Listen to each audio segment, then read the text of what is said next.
Kisah ini datangnya dari seorang modin jenazah atau penghulu jenazah atau yang disebut juga koordinator suatu pemakaman. Jadi dari mulai mandiin, mengkapani, hingga menyolatkan, dan sampai ke kuburan, sampai talqin, hingga tahlil di kuburan. Pada suatu hari dia menceritakannya pada saya. Beginilah kisahnya. Nama saya Maksun, umur saya 55 tahun. Saya sudah lebih dari 30 tahun menjabat sebagai modin di desa saya. Setiap ada orang yang meninggal tuh, saya yang menjadi penghulu jenazah atau semacam koordinator prosesi pemakaman. Mulai dari rumah hingga selesai dimakamkan.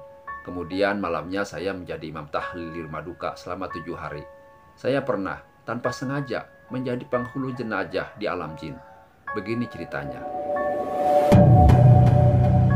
Pada suatu hari ketika selesai melangsungkan acara prosesi pemakaman seorang warga desa yang meninggal, saya pulang terlalu petang.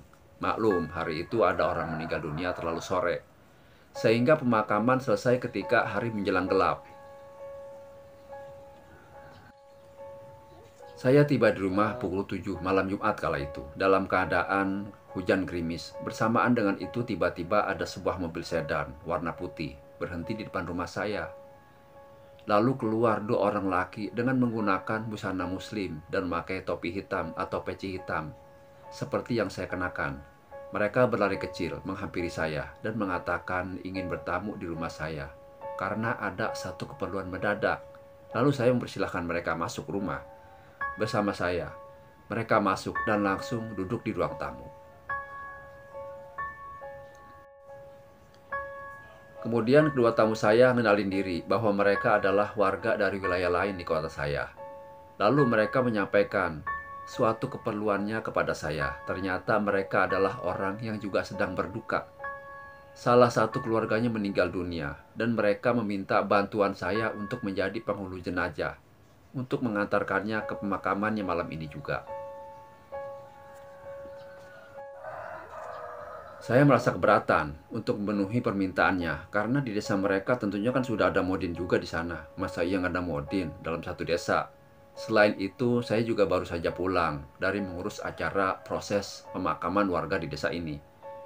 Lalu saya minta maaf dan mengatakan kalau saya tak bisa membantu mereka, mengingat malam ini saya juga menjadi imam tahlil di desa ini, yaitu di rumah keluarga orang yang baru saja meninggal tadi sore. Namun dua orang ini memohon kepada saya dan mengatakan bahwa modin di desanya sedang berhalangan. Pikir saya mungkin sedang keluar kota, bukan sedang pen itu maksudnya. Sehingga tidak ada orang yang menjadi penghulu jenazah. Sementara acara memandikan jenazah serta mengkampani sudah selesai semua. Kuburan juga sudah siap. Mereka mengatakan bahwa keluarga mereka sedang menunggu kedatangan saya malam ini juga. Mendengar permintaan mereka yang sangat penting dan darurat sekali, maka akhirnya saya bersedia memenuhi permintaannya. Sementara tugas saya menjadi imam tahlil di desa ini akan saya wakilkan kepada orang lain. Tanpa mandi maupun cuci muka dulu, saya berangkat bersama dua orang tamu ini menuju ke rumah duka dengan mengendarai mobil sedan mewah warna putih waktu itu. Rupanya rumah mereka jauh banget. Sampai-sampai perjalanan ini keluar dari wilayah Kabupaten Blitar, kemudian melewati hutan lebat yang cukup jauh, lalu masuk ke sebuah kota yang ramai, dan saya belum pernah melihat kota itu sebelumnya. Setelah muter-muter di kota itu, maka tibalah kami bertiga di rumah duka. Rupanya yang meninggal dunia itu adalah orang kaya, karena rumahnya megah dan ada banyak bunga cantik di depan rumahnya.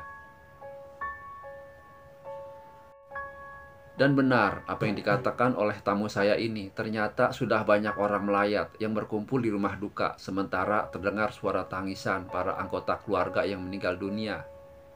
Jenazah saya periksa, sudah selesai dikapani, dan sudah berada di dalam keranda mayat, oke. Semua perlengkapan pemakaman juga siap, oke. Dan mereka benar-benar hanya menunggu kedatangan saya sebagai penghulu jenazah.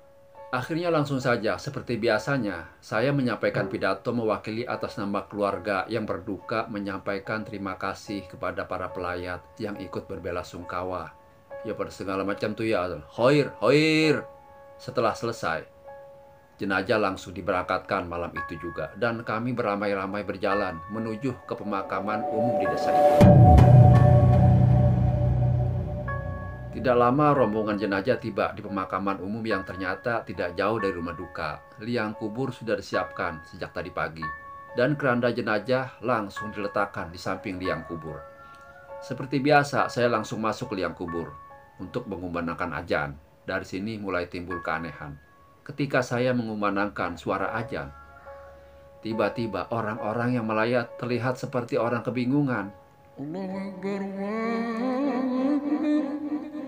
seperti orang yang kagak pernah dengerin azan. Meskipun mereka ibaratnya kagak sembayang, tapi kan seenggaknya pernah dengar azan begitu. Lalu mereka menjauh satu persatu. Semakin kencang suara azan, mereka semakin menjauh dan pergi. Setelah azan selesai, tidak ada orang sama sekali. Semua pelayat dan juga keluarga yang berduka pergi. Entah pada kemana itu. Yang tambah bingung lagi saya, mayat ada di situ, orang udah pada nggak ada. Saya bingung, bagaimana cara ngangkat mayat ke liang kubur seorang diri dan lalu nimbunnya dengan tanah. Mana bisa. Sementara menguburkan mayat sampai selesai adalah wajib bagi seorang muslim. Namun tidak masalah, biarpun para pelayat pergi semua dan tidak ada seorang pun yang membantu, saya bisa nyelesain sendiri pelan-pelan. Pikir saya begitu sebagai seorang profesional. Namun ada kejadian aneh yang mencengangkan ketika saya mencoba membuka tali keranda mayat atau kurung batang. Ternyata keranda mayat yang tadinya diletakkan di samping saya tuh, yang di dekat liang kubur, itu hanyalah tumpukan pohon singkong yang diikat dengan tali. Dan tali kerandanya yang saya buka tersebut ternyata tali rapia yang digunakan untuk mengikat buntelan kayu singkong. Lah, kok jadi begini, jadi pohon singkong semua, kata saya dalam hati. Kemudian saya tengok ke kanan dan ke kiri, sekeliling saya tengokin semua. Dan saya melihat ada pohon-pohon singkong sangat banyak dan lebat berdiri sekeliling saya. Betapa terkejutnya saya, ternyata saya sedang berada di tengah-tengah ladang singkong sendirian malam hari. Saya langsung sadar bahwa ternyata orang yang hendak saya makamkan tadi adalah makhluk halus. Dan orang-orang yang menjadi pelayat itu ternyata semuanya juga makhluk halus. Rupanya saya telah dikerjai oleh sekelompok makhluk halus. Saya ternyata telah mengumandangkan azan sendirian di tengah-tengah ladang singkong, seperti kayak orang gila.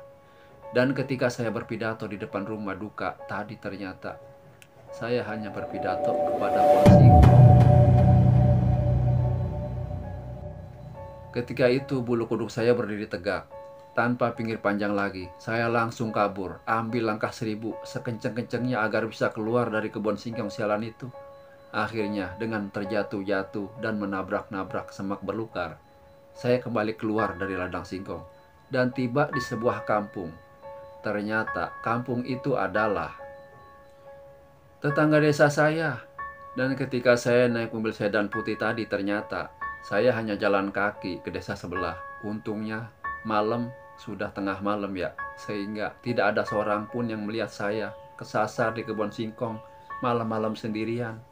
Kalau ada yang melihat aja paling dia kata gini, "Buset, tuh orang lagi ngapain malam-malam di kebun singkong? Malah paling apa itu?" katanya. Buru-buru secepatnya saya pulang menuju rumah. Sesampainya di rumah, saya bengong dan tak habis pikir, seakan saya tidak percaya kalau saya baru saja menghadiri acara pemakaman orang mati di alam jin.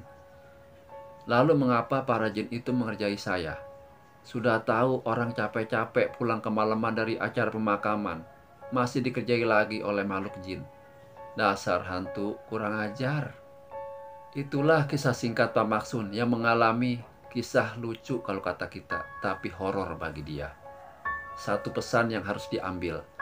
Makanya, kalau pulang dari mengikuti acara pemakaman di kuburan atau tempat angker tuh ya, jangan lupa mandi. Atau setidaknya cuci muka dan cuci kaki dulu lah, agar tidak diikuti oleh makhluk halus yang suka usil. Bukan hanya manusia saja yang suka usil, jin juga suka iseng. Jangan lupa berdoa jika kita sedang berada di mana saja dan kapan saja. Assalamualaikum warahmatullahi wabarakatuh.